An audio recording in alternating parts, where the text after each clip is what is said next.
मेरे प्रिय आत्मन, हमें परमात्मा की कृपा से मनुष्य शरीर मिला है और कहते हैं कि वो इस ब्रह्मा की सृष्टि में सर्वश्रेष्ठ है मानव जीवन। सभी ग्रंथ, सभी संत ऐसा कहते हैं। बड़े भाग्य मानुष तन पावा, सुर दुर्लभ सदग्रंथन गावा। बड़े भाग्य से मनुष्य का शरीर मिलता है। जो कहते हैं कि सुर दुर्लभ यानी देवताओं को भी दुर्लभ है जो हमें मनुष्य शरीर मिलता है। साधन धाम मोक्ष कर द्वारा, साधन का घर है ये। साधन कुछ हो सकता है तो केवल मनुष्य शरीर से हो सकता है। ना देवता कभी साधन करते हैं, ना पशु पक्षी या अन्य जो जीव हैं उनके पास वो भी साधन नहीं करते। केवल मनुष्य को परमात्मा ने वो शक्ति दी है कि वो साधन कर सकता है। वो चाहे तो अधोगामी हो सकता है, नीचे जा सकता है, और चाहे तो वो ब्रह्म तक जा सकता है। तो कहते हैं बड़ी कठिनाई से मानव जीवन मिलता है, मिला है हमें। हमारा यह सौभाग्य है, हम इसको समझें कि जन्म जन्म के शुभ कर्मों का होता जब तक मेल नहीं, नर्तन के चोले का पाना बच्चों का खेल नहीं। कोई बच्चों का खेल नहीं, मुश्किल से मिला है। हम कहेंगे प्रभु की कृपा है, मिला हमें मनुष्य जीवन। हम मानव हैं, मनुष्य हैं, इस धरती पर सर्वश्रेष्ठ जीव हैं। लेकिन क्या हमने जानने का प्रयास किया है कि ये जीवन क्या है? आखिर क्या है ये जीवन? हमारे भीतर ऐसी प्यास कभी जगी है क्या कि हम जाने कि जीवन क्या है? कौन है, कहाँ से आया है, कहाँ जाना है? ये प्रश्न क्या भीतर उठे हैं कभी? और जब तक किसी के प्रति किसी की प्यास ना जगे, हम उसको जानने का प्रयास नहीं करते कभी भी। इसलिए भीतर से प्यास जगनी आवश्यक है।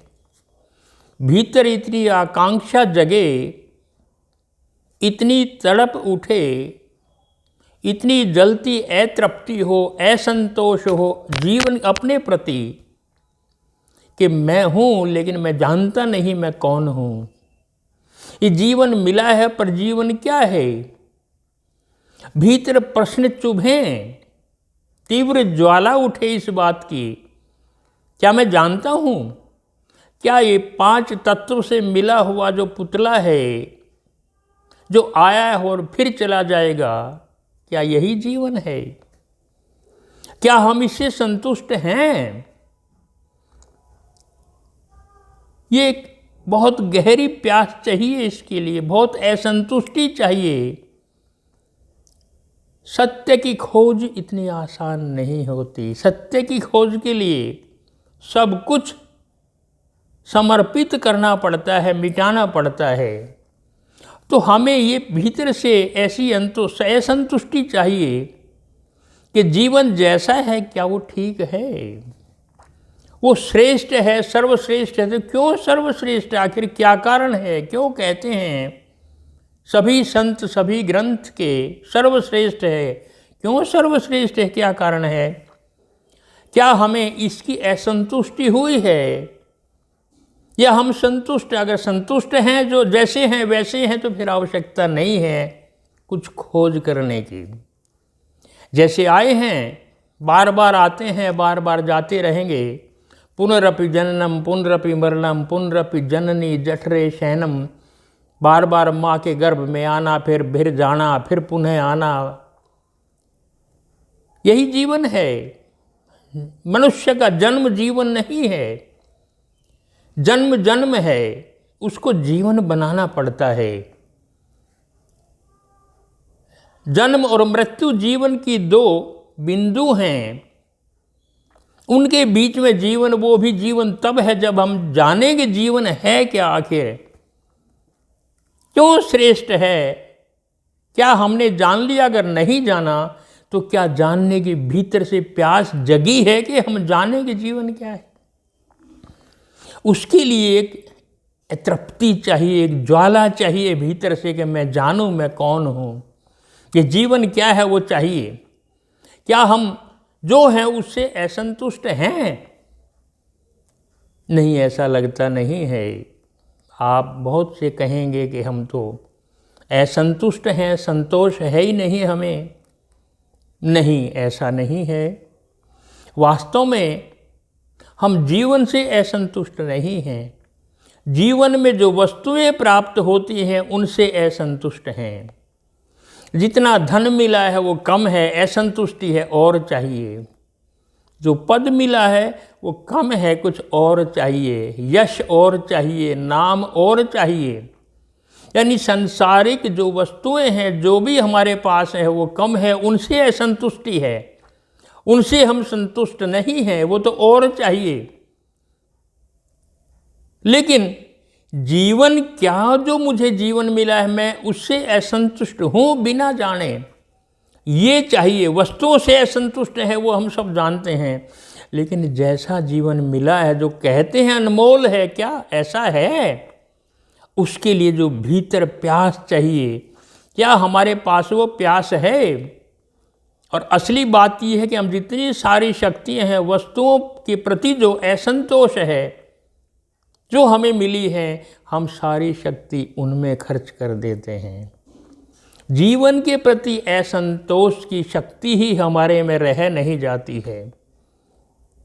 ये स्थिति है हम सब की, क्योंकि हम जो भी देखते हैं हम केवल बाहर देखते रहते हैं, बाहर ढूंढते रहते हैं, भीतर कभी जाते ही नहीं। हमारी जो दशा है वो बाहर जाती है। प्यास हो भी तो बाहर की तरफ प्यास है, भीतर की तरफ प्यास जाती नहीं है। वो भीतर की तरफ जाए तो पता चले भीतर क्या है। बल्कि इतना ही नहीं कि जिधर हमारा ध्यान नहीं जाता वो द्वार बंद हो जाते हैं। द्वार वही खुलते हैं जिधर हमारा ध्यान जाता है। आप देखेंगे कि मन में यदि कोई बोल रहा है, यदि अध्यापक पढ़ा रहा है क्लास में और हमारा ध्यान इतना है उधर पढ़ाने में, तो हमें पता नहीं चलता कि हम कहाँ बैठे हैं, हम खो जाते हैं। कोई बहुत अच्छा प्रवचन चल रहा हो, हम खो जाते हैं उसको सुनने में।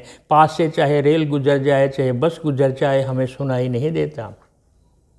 लेकिन यदि कोई कह दे कि जिस कुर्सी पर तुम बैठे हो वो तो बड़ी कठोर है, तुम चुप रही होगी, तो शायद कुर्सी की तरफ ध्यान जाए कि मुझे चुप रही है, बड़ी कठोर है, दर्द हो रहा है। वो तब जब किसी ने कह दिया, लेकिन जब तक नहीं कहा था तब तक उसके प्रवचन सुनने में हम इतने तल्लीन थे कि बाहर के द्वार बंद हो गए थे, केवल उसकी तरफ था। और यही होता है कि जितने हमारी सारी इंद्रियां बाहर की तरफ दौड़ती हैं, वो द्वार सारे खुले हैं बाहर के, लेकिन भीतर के द्वार सारे बंद हो जाते हैं। हमारा ध्यान बाहर जो पंच तत्व शरीर को चाहिए उसकी तरफ जाता है, लेकिन भीतर जो सत्य है, जो आत्मा है, हमारा ध्यान उसकी तरफ कभी नहीं जाता। वही तो वास्तविक सत्ता है, जो हमारे जन्म से पहले भी थी, जो इस जन्म में भी है, जो बचपन में भी है, युवा अवस्था में भी है, वृद्ध अवस्था में भी, जो अगले जन्म में भी होगी, जिसको मृत्यु कहते हैं, उसकी भी पार वो यात्रा कर रही है जाने कब से। वो सत्ता, उधर हमारा ध्यान कभी जाता नहीं है। और बस यही तो बात है, हमारी सारी शक्ति, हमारे जो बाह्य वस्तुएं हैं, हम उनमें लगा देते हैं और कहते हैं सारे कि भीतर जाओ, भीतर आत्मा है। हम भीतर जाते हैं तो आत्मा मिलती है, कभी आत्मा दिखाई नहीं देती। भीतर विचारों का संग्रह है। आंख बंद करके भी भीतर जाते हैं तो विचारों की लहरें उठती हुई दिखाई देती हैं। जैसे समुद्र में लहरें खो जाती हैं, दिखाई देती हैं, लहरें ही लहरें उठ रही हैं, हम उन्हीं में खो जाते हैं और हम मान लेते हैं कि यही समुद्र होगा। लेकिन वो समुद्र नहीं है, लहरें हैं। समुद्र तो और भीतर और गहराई में जाकर के पता लगता है सागर क्या है। ऐसे ही हम भीतर जाते हैं तो विचारों का संग्रह है जन्म जन्म का। हमने पता नहीं क्या क्या सुन रखा है, वेदों ने क्या कहा, बाइबल ने क्या कहा, गीता ने क्या कहा, मुख संत ने क्या कहा, मुख शास्त्र क्या कहता है। उन सब की लहरें विचारों की हमारे भीतर उठ रही हैं, हम उन्हीं को सत्य मान लेते हैं। वो सत्य नहीं है। वो वेद का सत्य होगा, उपनिषदों का सत्य होगा, गीता का सत्य होगा, बाइबल का सत्य होगा, वो हमारा सत्य नहीं है। जिन्होंने कहा है संतों ने उनका सत्य होगा, लेकिन वो हमारा नहीं है। और हम उन्हीं को जान करके समझ लेते हैं कि हम जान गए हैं, और उस तथाकथित जानने का अहंकार और पैदा हो जाता है। यही गलती होती है, जानते नहीं पर जानने का अहंकार हमने जरूर ले लिया, औरों को पढ़ पढ़ के, औरों को सुन सुन करके, और जानना है। और इसी तरह जीवन बीतते बीतते मृत्यु आ जाती है, हम समाप्त हो जाते हैं, उन लहरों में, विचारों में ही खो जाते हैं। यदि जानना है तो उस मृत्यु से पहले ही जानना है। और मृत्यु अचानक आती नहीं है। मृत्यु इज नॉट एक्सीडेंटल। जब से जन्म हुआ है, जन्म में ही मृत्यु का बीज छुपा है। सतत प्रक्रिया है। मृत्यु पल पल पल पल पल पल घट रही है, हमारे साथ चलती है, एकदम थोड़ा ही आती है। और उसके पहले के वो आए, हमें समझना चाहिए वो सत्य क्या है, वो जीवन क्या है, जिसके आधार पर ये खड़ा हुआ है। क्योंकि जो तत्व हैं, जो 5 तत्व है, वो तो मिट जाता है पुतला। फिर किसके ऊपर ये 5 तत्व का पुतला खड़ा है, वो क्या था? वो जब तक हम नहीं जानेंगे कि मृत्यु है और मृत्यु कैसे आती है, बड़ा कठिन है सत्य को जानना। हमें भीतर वो प्यास, भीतर वो जागृति चाहिए कि एक फूल सुबह खिला और शाम को कुम्हला के गिर गया। हमारे भीतर इतनी संवेदना हो कि केवल फूल कुम्हला करके नहीं गिरा है, मेरा जीवन भी ऐसे ही कुम्हला कर गिर गया है। और जब इतना दर्द भीतर हो कि मेरा जीवन कुम्हला करके गिरा बिना जाने, तब पीड़ा भीतर होनी चाहिए, बहुत पीड़ा होनी चाहिए। प्यास तो बीज है, वही अंकुरित होकर के आगे चलता है, सही दिशा में उसको ले जाना है। इसलिए बहुत आवश्यक है कि हम उस सत्य की ओर अपना ध्यान करें, सत्य की ओर अपना ध्यान करें, बाहर की अपेक्षा भीतर जाएं। जहाँ विचारों के लहरें उठ रही हैं, उन विचारों की विचारों की पार हमें जाना है। और वो तब कब होगा? ये तभी होगा जब हम निर्विचार अवस्था में होंगे। जब हम जो भी हमारी धारणाएं हैं, विश्वास हैं, जिनमें हम बंधे हुए हैं, जो जो हमने सुन रखा है, वो सारी धारणाओं से ग्रस्त हैं हम। मैं हिंदू हूँ कि मुसलमान हूँ कि ईसाई हूँ, मैं ब्राह्मण हूँ कि वैश्य हूँ कि शूद्र हूँ, ये सब धारणाएं हैं। हमें क्या क्या कर्म कांड करने हैं, ये सब धारणाएं हैं। हमें इनके भी पार जाना है। जो धारणाओं से बंध गया वो ऐसा हो गया, बंध ही गया। जैसे एक पोखर में कोई पानी पड़ा हुआ है, नया पानी आता नहीं, वो पानी सड़ जाता है। जो धारणाग्रस्त है वो सड़ जाएगा। जो गतिमान है, जिसके भीतर ये प्यास है कि मैं जानूं, चल रहा है अभी, वही जान पाएगा कि मैं कौन हूँ, कहाँ से आया हूँ, क्यों जाना है, मेरा लक्ष्य क्या है। जाना होगा दूसरों ने, हम सुनते हैं ऋषि मुनि ऐसे करो, ऐसे करो, ऐसे करो। अब उनका जानना हमारा जानना कैसे हो सकता है? उनका है, हमारा नहीं। क्या उनकी आँखों से हम देख सकते हैं? क्या दूसरों के कानों से हम सुन सकते हैं? क्या दूसरों के पैरों से हम चल सकते हैं? हमें अपने पैर चाहिए चलने के लिए, अपनी आँखें चाहिए देखने के लिए। ये बहुत आवश्यक है। दूसरे पर निर्भर नहीं रहना है। हमें स्वयं जानना है वास्तविकता क्या है। क्योंकि उसमें श्रम होता है, मेहनत होती है, साधना होती है, और हम उससे बचना चाहते हैं, बस यही बात है। इसलिए हम धारणाग्रस्त ना रहें, स्वयं जानें। परंपराओं में बंधे हुए हैं, जो करते आए हैं परिवार में, करते आए हैं समाज में, हम भी करते चले जाते हैं और सत्य से दूर होते चले जाते हैं, क्योंकि मेहनत करनी पड़ती है, वो हम करना नहीं चाहते। हम सब उधार का चाहते हैं, औरों ने किया, औरों ने कहा और हमने वो ले लिया है। उधार तो उधार है, वो मेरा कहाँ हुआ, इसको थोड़ा समझ लेंगे। कुछ पंक्तियां सुना रहा हूं। जलता जो रहा जुगनू की तरह, शोला न कभी बन पाएगा। जलता जो रहा जुगनू की तरह, शोला न कभी बन पाएगा। दहका जो नहीं सूरज की तरह, वो क्या प्रकाश फैलाएगा। कुछ श्लोक रटे, कुछ दोहे कहे, कुछ भजन कीर्तन पूजा की। ये हम यही करते रहे हैं, ध्यान से देखेंगे आप, सुनेंगे। कुछ श्लोक रटे, कुछ दोहे कहे, कुछ भजन कीर्तन पूजा की। जैसे की थी दादाजी ने, दादा के दादा ने भी की। ना वे ही तरे ना तुम ही तरो, रीतों के पुरातन चिन्हों पर चल चल वो मरे, तुम यूं तुम भी मरो। ना वो ही तरे ना तुम ही तरो, रीतों के पुरातन चिन्हों पर चल चल वो मरे, यूं तुम भी मरो। कब अपने श्लोक बनाओगे। श्लोक रट लिए गीतों के, बहुत गीता के, वेदों के, उपनिषदों के, और कहे जा रहे हैं हम सहरे, हम जान गए हैं, हम ज्ञानी हो गए हैं, अहंकार है। कब अपने गीत बनाओगे, कब अपने श्लोक बनाओगे, कब खुद गीता हो पाओगे। कब प्रश्न चुभेंगे तीरों से, कब खुद उत्तर बन पाओगे। कब तक उधार का खाओगे, कब तक उधार का खाओगे। प्रश्न चुभने चाहिए भीतर, मैं कौन हूँ, ये जीवन क्या है, ये जीवन कैसा है, ये जीवन क्यों सबसे सुंदर है, सबसे श्रेष्ठ है। क्यों तीर की तरह भीतर प्रश्न चुभेंगे तो उत्तर भी भीतर से आएगा। दूसरों के उत्तर से हम संतुष्ट हो जाते हैं, क्योंकि मेहनत नहीं करनी पड़ती। जिन्होंने श्लोक बनाए हैं उन्होंने मेहनत की है, उन्होंने साधना की है, उनकी साधना का फल है, लेकिन वो उन्हीं के लिए है।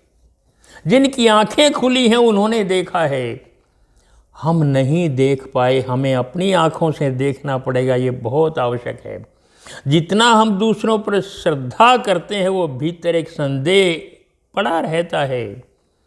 कब श्रद्धा संदेह में बदल जाती है, क्योंकि उधारी है, हमारी नहीं है। किसी ने कुछ कह दिया तो दूसरे ने कुछ कह दिया, नहीं, हमें धारणा मुक्त होना है। भीतर की जिज्ञासा चाहिए कि क्या जानना है। धारणाओं से, विश्वासों से मुक्त होना है। जब तक हम मुक्त नहीं होंगे, दूसरों के पैरों पर चलते रहेंगे और समझते रहेंगे कि हम ज्ञानी हो गए, हमने जान लिया है, क्योंकि वेद ऐसा कहता है। नहीं, हमें स्वयं जानना पड़ेगा, और वो तभी होगा जब हमें ये एहसास हो कि इस जीवन की सार्थकता बेकार है जब तक सत्य को ना जान लूँ कि जीवन क्या है।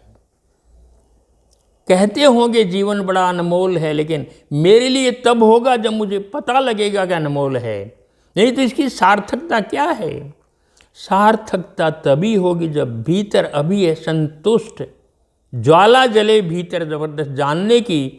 तब मैं जो धारणाएं हैं, जो विचारों के लहरें उठ रही हैं, उनके भी पार और भीतर और भीतर और भीतर जाऊं, तब तक पता लगेगा जहाँ मैं हूँ, जहाँ वो आत्मा स्थित है, उसकी प्यास हो, उसकी दिशा में मैं मुड़ूँ, उसके पास जाऊँ। और वो तभी होगा जब जितनी मेरी ध्यान बाहर को भाग रहा है जन्मों जन्मों से, वो भीतर मुड़े और भीतर भीतर जाए निर्विचार अवस्था में। वो धारणाओं के पार जितने विश्वास की लहरें उठ रही हैं, उनको भी पार करके भीतर जाए। और इसके लिए सतत होश चाहिए। इसके लिए प्रतिपल सजगता चाहिए। अर्थात बड़ा सरल है कहने में, इसको थोड़ा समझ लेंगे। यानी जो भी मैं कर्म करूं वो होश पूर्वक करूं। अब तक हम सब सोए हुए हैं, बेहोशी में कर रहे हैं, और कोई भी कर्म बेहोशी में करना पाप है, और मैं कहूँगा होश पूर्वक करना ही पुण्य है। अपने आप हो रहे हैं सारे कर्म, हमें पता भी नहीं चलता, लेकिन एक एक कदम भी चलें तो होश पूर्वक कदम पड़े। कुछ भी करें, भोजन करें तो होश पूर्वक, चले तो होश पूर्वक, बोले तो होश पूर्वक। परम जागृति चाहिए, पूरे जीवन में अखंड जागृति चाहिए। जो ही जागृति होगी तो हम उस दिशा में जाएंगे जहाँ हमें जाना है। नहीं तो हमारा मन, ये लहरें, ये विश्वास हमें जाने कहाँ कहाँ ले जाती हैं, हमारे कदम भटक जाते हैं और हम कहीं के कहीं पहुँच जाते हैं। इसलिए बहुत ज़रूरी है कि हम दूसरों की कही हुई बातों को ना माने। इंगित किया, उन्होंने इशारा किया है, अच्छी बात है, उधर पर चलना हमें पड़ेगा। ये नहीं कि किसी ने कह दिया मैं दिल्ली हो आया हूँ और इतने किलोमीटर ऐसे जाया जा सकता है, हम भी समझ लें कि हम भी दिल्ली हो आए हैं।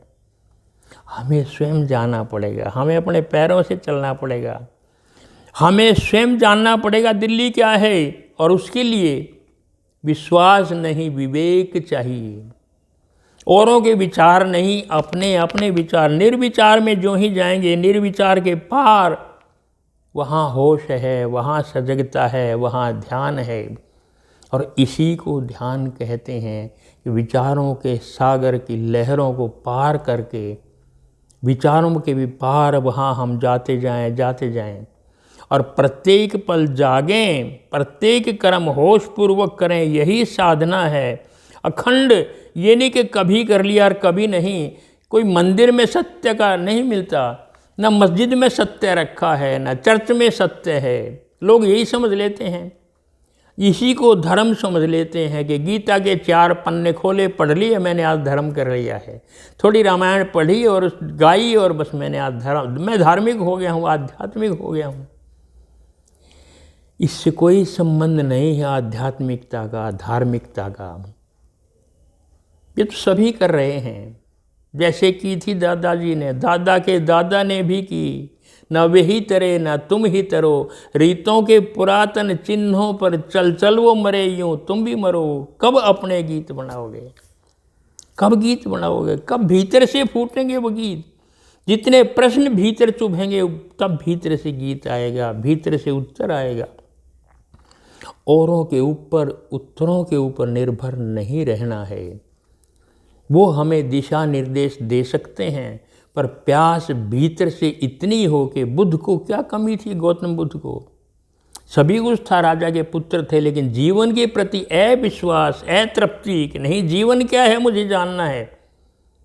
वस्तुओं की तो कोई कमी नहीं थी, लेकिन छोड़ करके चले गए। वर्धमान को क्या कमी थी, वो भी राजा के पुत्र थे, लेकिन वो भी जीवन क्या है, मैं कौन हूँ, वो भी छोड़ करके चले गए। जाना सत्य को क्या है, किसको क्या कमी थी, चाहे वो गुरु नानक हो, वो रहदास हो, वो कबीर हो, वो धनी राम हो, धनीदास हो, कितने कितनों के नाम लो, सूर हो गए, तुलसी चले गए। जीवन के प्रति जानना आवश्यक है। इतनी प्यास हो के कुछ भी करना पड़े, जो ही हम इतनी प्यास से गुजरेंगे तब हम सत्य के पास होंगे, तब हमें प्रश्नों का उत्तर मिलेगा। हमारी अपनी सजगता से, हमारे अपने होश पूर्वक से, केवल कुछ ग्रंथों के पन्ने खोलकर पढ़ने से नहीं होता, केवल मंदिर में जाकर के आरती और भजन करने से कुछ नहीं होता, अल्लाह अकबर करने से कुछ नहीं होगा। हमें अपनी साधना करनी है, और वो साधना है होश को जगाना है, सजगता को जगाना है। जागृति चाहिए प्रतिपल। जो ही वो जागृति का दिया हम अपने भीतर ले जाएंगे, वो आत्मा को स्पर्श करेगा, तब पता लगेगा मैं कौन हूँ, ये जीवन क्या है, श्रेष्ठ जीवन क्यों है। और जिसने भी पता लगा लिया वो आनंद के सागर में डुबकी लगाता है। चाहे वो कबीर हो, नानक हो, सूर हो, तुलसी हो, बुद्ध हो, महावीर हो, सुकरात हो, वो शंकराचार्य हों, कोई भी हों, फिर उनके आनंद का कोई ठिकाना नहीं है। फिर प्रश्न गिर जाते हैं, प्रश्न मिट जाते हैं, समाप्त हो जाते हैं, केवल उत्तर रह जाता है। लेकिन पहले प्रश्न आवश्यक हैं, पहले संदेह आवश्यक हैं। संदेह गिरेगा, फिर जो श्रद्धा पैदा होगी वो श्रद्धा अमिट होगी, वही सत्य होगी। उसी के द्वारा हम सत्य तक पहुंच सकते हैं। इसलिए आइए, मनुष्य जीवन क्यों श्रेष्ठ है, इसको जानने के लिए हमें अपनी साधना, अपनी सजगता, अपना होश चाहिए। उसके लिए हम प्रयास करें, भीतर भीतर जाएं, विचारों के भी पार, विचारों के सागर में ना उलझें। विचारों की लहरें हमें जाने कहाँ ले जाएंगी, उल्टी भी ले जा सकती हैं। लेकिन मत समझिए कि 2 ग्रंथ पढ़ने से या कि मंदिर में मत्था टेकने से हम सत्य को पा लेंगे। नहीं, ऐसा नहीं। प्रयास करें, तप करें। इसी का नाम तप है कि भीतर जाएं, किसी अग्नि में नहीं बैठना। ऐसा कोई उल्टा नहीं खड़ा होना है, सर के बल के मैं सर के बल खड़ा हो जाऊंगा तो भगवान मिल जाएगा। अगर ऐसा होता तो भगवान ही हमें सर के बल खड़ा करता, पैरों के बल क्यों खड़ा करता। बहुत मेरे पड़ोस में थे एक खड़े सिंह महाराज, 7 साल तक खड़े रहे। कहना मैं प्रयास कर रहा हूँ 21 साल तक खड़ा रहूँ। मेरे गुरु 21 साल तक खड़े रहे थे, पर पैर सड़ गए, गल गए, उनको बैठना पड़ा। क्या उसे सत्य का पता लग जाता है? नहीं। शरीर की साधना नहीं, भीतर तप करना है, बाहर का तप नहीं। भीतर के तप से अपनी वासनाओं, कामनाओं को हम जला दें, उन विचारों से मुक्त हो जाएं जिनसे हम ग्रस्त हैं। यही तप है, यही साधना है, यही सत्य का द्वार है। जब इतनी पीड़ा भीतर होगी तो हम सत्य तक पहुंच जाएंगे। आज इतना ही। जय श्री राम।